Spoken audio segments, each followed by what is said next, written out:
नमस्कार मु झंकार आपण मानक मोर YouTube channel Jhankar old coin Odisha तरफ आपण मानक स्वागत जनाऊँगी। मु आशा करे आपण माने समस्ते भलरे थिबे। जगन्नाथ कृपारू आपण तथा आपणकर परिवार समस्त सदस्य भलरे रुहंतु। तेबे आजिर भिडियोटी आमे पुराना कॉपरनिकल बायोडायवर्सिटी वर्ल्ड फूड डे 1943 मसीहार गोटे कॉइन विषय जानिबा। जदि आपण पाखरे यही कॉइन अच्छी तेबे आजिर दिनर यार मूल्य विषय आसतु जानिबा। ए कॉइन टी 1943 मसीहा बॉम्बे एवं हैदराबाद थारे दुईटी जगार तैयारी होइतिला। यार ओजन आपणकर 6 ग्राम।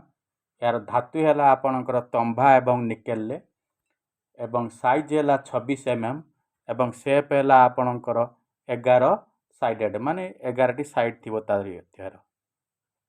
जदि आपण पाखरे यही कॉइन अच्छी तेबे आजिर दिनर यार मूल्य आपण को जदि बॉम्बे मीट्र अच्छी तेबे फाइन कंडीशन दाम 10 टंका, एक्स्ट्रा फाइन कंडीशन दाम 15 टंका एवं यूएनसी कंडीशन दाम आपण को 20 टंका पर्यंत मिल पारे। जदि आपण पाखरे हैदराबाद मीट्र यही कॉइन टी अच्छी तेबे यार मूल्य आपण को फाइन कंडीशन दाम 15 टंका, एक्स्ट्रा फाइन कंडीशन दाम 20 टंका एवं यूएनसी कंडीशन दाम आपण को 100 टंका पर्यंत मिल पारे। वीडियोटी को भल लगे लाइक करंतु, शेयर करंतु, पाखरे थिबा बेल आइकन को टच करंतु। जदि आपण माने चैनल ले नुआ अछंती तेबे चैनल टी को सब्सक्राइब करंतु एवं आपण मानक सांग मानक मध्य शेयर करंतु। जय जगन्नाथ।